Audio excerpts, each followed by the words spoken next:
Siapa yang sangka serangan virus corona efektif memukul ekonomi Cina? Dari awal saya tidak bergeming menyatakan bahwa virus corona adalah biological warfare, perang biologi yang diluncurkan Amerika terhadap Cina. Ini semua bagi pengamat pertahanan adalah lanjutan dari perang dagang Cina-Amerika. Amerika kalah dagang dengan Cina dalam 10 tahun terakhir, atau bahasa ekonominya defisit. Yang kemudian di zaman Trump, Amerika balas dengan meningkatkan tarif masuk yang mahal bagi barang Cina. Ternyata tidak juga memukul Cina.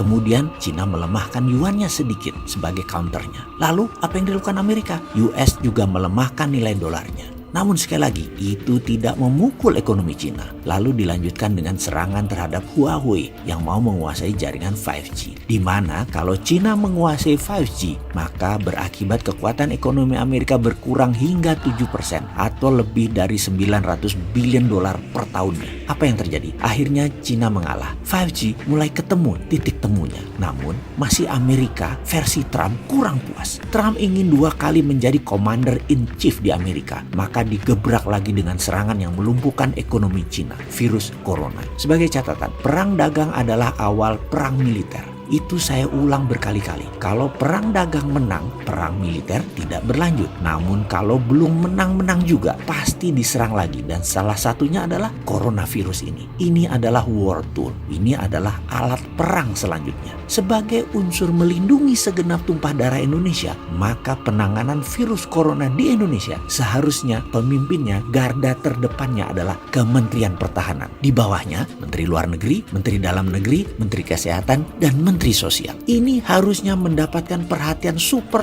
serius dari pemerintah. Apa efek lainnya? Kita ini ketergantungan sama Cina kan sudah luar biasa. Ya importnya, ya ekspornya. Setiap barang di Indonesia itu pasti ada unsur Cinanya. Untuk melindungi Indonesia dari virus mematikan tersebut, ada baiknya selama 3 bulan atau 6 bulan ke depan tidak ada barang import dari Cina. Juga mengirim ekspor ke Cina tidak bisa dilakukan atau dibatasi karena Cina itu shutdown. Juga jangan terima migran atau buruh Cina. Jangan, tutup. Semoga hal ini tidak ditanggapi sama pejabat yang sering melindungi kepentingan Cina di Indonesia. Sesekali dia melihat kepentingan yang lebih luas gitu loh. Nggak NKRI banget sih lu. Dengan tidak adanya barang dari Cina tadi, ini menjadi peluang bagi Indonesia untuk memulai berdiri di atas kaki sendiri. Kita harus mulai produksi sebanyak-banyaknya. Apapun kebutuhan dalam negeri harus kita produksi sendiri. Banjiri UKM dengan modal untuk memproduksi kebutuhan tersebut. Ini sekali lagi peluang. Kalau lagi begini masih mikir investasi asing, masih mengutamakan asing, bilang Indonesia nggak ada modal, nggak punya uang, perlu asing, apalagi asing. Ini yang komentar tidak NKRI banget. Coba sekali lagi kita mau dengar mana suara kalian yang nggak NKRI.